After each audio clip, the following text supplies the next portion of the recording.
Welcome to the Catholic Couch, the official audio podcast of the Catholic Counseling Institute. I'm Amber Pilkington, Catholic therapist, wife, and mother. Around here, we talk about real issues with real faith, blending the wisdom of the Catholic Church with the best of psychology, so you can find clarity, peace, and purpose in your relationships, your vocation, and everyday life.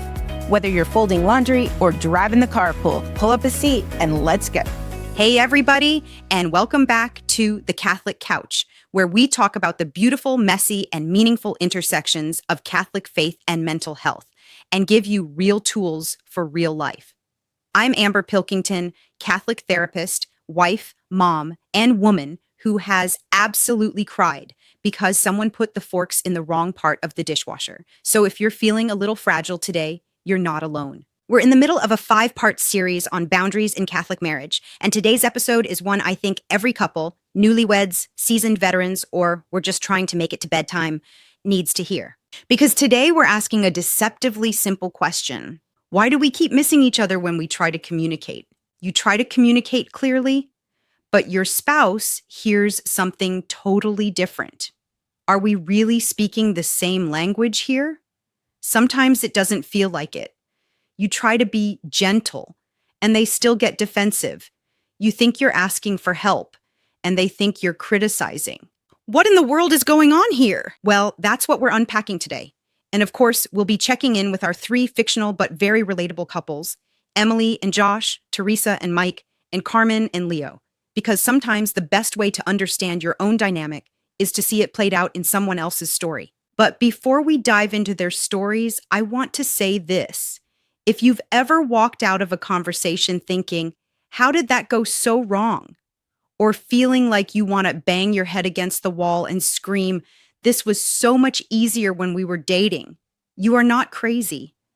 You're probably experiencing a communication breakdown that has more to do with your wiring than the worth or health of your relationship as a whole. And I don't just mean personality differences, though those matter.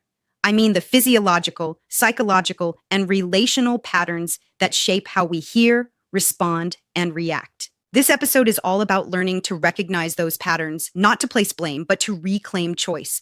Because when you can name the disconnect, you can actually do something about it. Name it to tame it, right? This isn't about who's right and who's wrong. In fact, thinking in me versus him or me versus her is absolutely not the stance or internal thinking framework you want entering into conflict. Remember, the problem isn't your partner, it's the ineffective cycle you are in. It's the two of you against the cycle. It's essential to build awareness so we can move toward each other more skillfully and more kindly. It's about understanding that love needs clarity to grow. I'll say that again. Love needs clarity to grow. So today's episode is part insight, part strategy, part gentle. You're not the only one, and hopefully part invitation. An invitation to pause, notice, and choose a new way forward. So if that sounds good to you, let's go. Let's start with something foundational. Personality isn't just about quirks or Enneagram numbers. I am not an Enneagram fan, by the way. It's about how we interpret reality, how we assign meaning, handle stress, and move toward or away from connection. In marriage, you're not just learning to communicate with your spouse's words. You're learning to speak their language of experience. Let's visit Carmen and Leo. They love each other. They mean well, but it's like they're always on a 2-second delay. Carmen says something, Leo reacts, and suddenly they're both confused about how the conversation derailed. Again, why does this happen? Carmen comes from a home where everything was kept below the surface. Her parents avoided conflict, no yelling, which is good, but also no depth, which is not. Meanwhile, Leo's family was big, bold, and loud. They said what they felt right away and processed it all in the open. So when Carmen says, I need time to think, it feels like abandonment to Leo. And when Leo says, I'm being honest, it feels like an attack to Carmen. Neither one is necessarily wrong. They're just wired differently. According to the Myers-Briggs model of temperament, Myers and Briggs Foundation, and a personality assessment I like, thinkers tend to prioritize logic, clarity, and resolution. Feelers prioritize harmony, tone, and emotional safety. That doesn't mean men are thinkers and women are feelers. Nope. Newer research shows that it's a mixed bag. But it does mean that communication will break down quickly if you're using one channel and your spouse is listening on another. So what's the boundary here? It might sound like, when I pause to process, it doesn't mean I'm stonewalling. It means I care enough to want to respond well. Or I want to hear what you're feeling, but I need you to lower your volume so I can really hear what you are saying. Boundaries here are not about silencing the other person. They're about translating your world so the other person can actually receive it. Remember this. Assertiveness is not just saying something loudly and harshly. Assertiveness can simply be asserting how you feel or what you think. Saying that hurt is assertiveness. Saying I need a minute to process is also assertiveness. Love without understanding is not intimacy, and it requires a type of reading between the lines that wears people down and is, quite frankly, exhausting. My opinion, being in a relationship with someone who wants you to read between the lines and read their mind by their subtle behavior cues, ain't nobody got time for that. Let's turn the spotlight to Emily and Josh. They've been married 5 years, have 2 young kids, and are deep in what I lovingly call goldfish cracker era parenting. If you're parents of young kids, you know exactly what I mean, right? You know the one where there's always a diaper change needed somewhere, bedtime takes forever, and your to-do list is about 74 items long before 9 a.m., although it's usually written in crayon because nothing that makes permanent marks is allowed in the house. Now, on the surface, things look fine. Josh is helpful. He's not a jerk. He folds laundry. He plays with the kids. But Emily's exhausted. Not just physically, but mentally. She's doing all the remembering, all the planning, all the anticipating. And Josh, he doesn't really see the problem because he's doing what she's asking when she asks. That's the gap, though. That's the problem. The mental load, a term first popularized by sociologist Monique Eco and later expanded by Dr. Alison Daminger, 2019, includes the invisible labor of anticipating needs, planning for others, and being the project manager of the household, even when you're also working outside the home.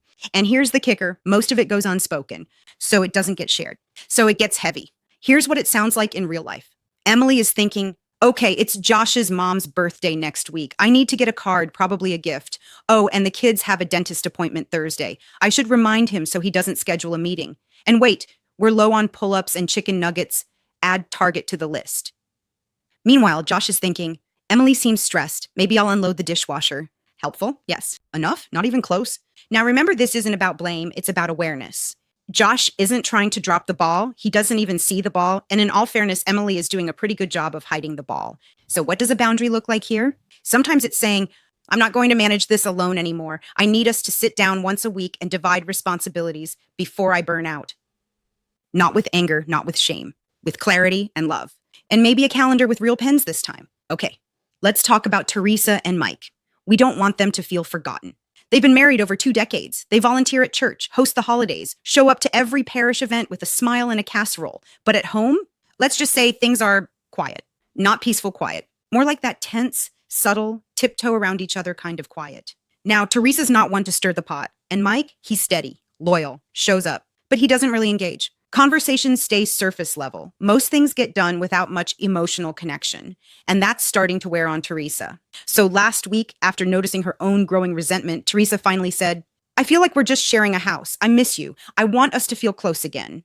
And Mike's response. He looked up from the newspaper, paused and said, I haven't changed. I still do the dishes, don't I? Oof, Mike, let me help. Now here's the thing. He's not being cruel. He's trying to show love the way he knows how. The first problem is that he provided a defense without first seeing and validating his wife's emotions. But we can talk more about that later. Teresa is craving connection. What she said wasn't a criticism, it was a bid, to use the words of John and Julie Gottman. She wants emotional engagement, not just task sharing. This brings us to a concept from Dr. Sue Johnson's research on attachment and adult bonding, 2008. At the core of every marital disconnection is this unspoken question. Are you there for me? Do I matter to you? Will you respond to my need? That's the emotional heartbeat beneath every surface level frustration. It's not about the dishes. It's about longing for presence. If you want to learn more about this, make sure you watch the video on dishwasher arguments on the Catholic Counseling Institute's YouTube channel. When that longing goes unnamed, people stop reaching. They stop bringing up their feelings. They quietly drift, that silent drift if deadly in marriage. So what's the boundary here? It might sound like, I'm grateful for what you do around the house. Notice how she affirmed him first. But what I really need is to feel emotionally close. I need eye contact, a check-in, something that reminds me we're not just roommates. See how she gave him specific examples of what that looks like for her so he isn't left guessing? Great job, Teresa. It's almost as if her response was scripted by a therapist. I'm kidding. That kind of boundary isn't rigid, it's reconnecting. It's a bid for intimacy, not just efficiency. She is asserting her needs and emotions. She's taking them out of the silence of her heart and putting them on the metaphorical table of the relationship so her husband can see them too. And Mike, he may not know how to respond right away, but when the request is made with warmth and specificity, not blame, he has a chance to grow into it. Here is an important tip, ladies. When you ask your husband for something, make sure you also set him up for a clear path to victory. Let him know what hero status looks like to you. Let him know you believe in his ability to meet your need.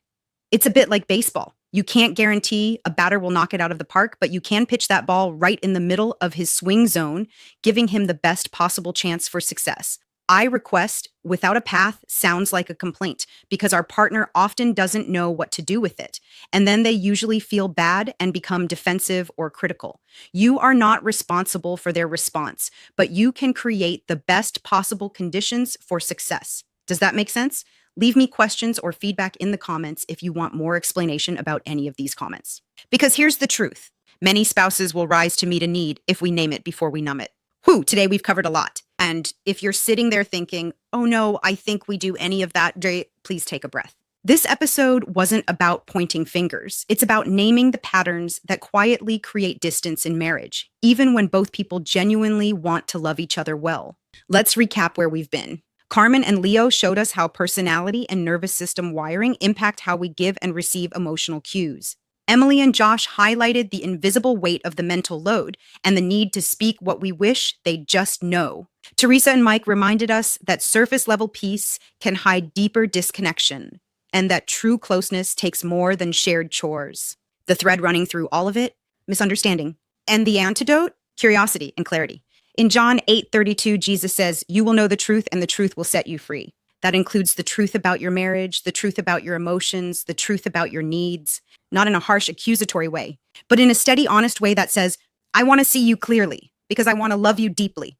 And friends, truth requires boundaries. Without boundaries, we end up saying yes when we mean maybe. We smile when we mean ouch. We stay quiet when our heart is saying please speak. When we lose clarity, we start to lose ourselves.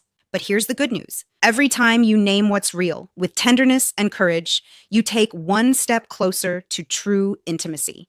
The kind that makes space for both people, the kind that doesn't require perfection, just presence. One small practice for this week. I want to leave you with one small challenge.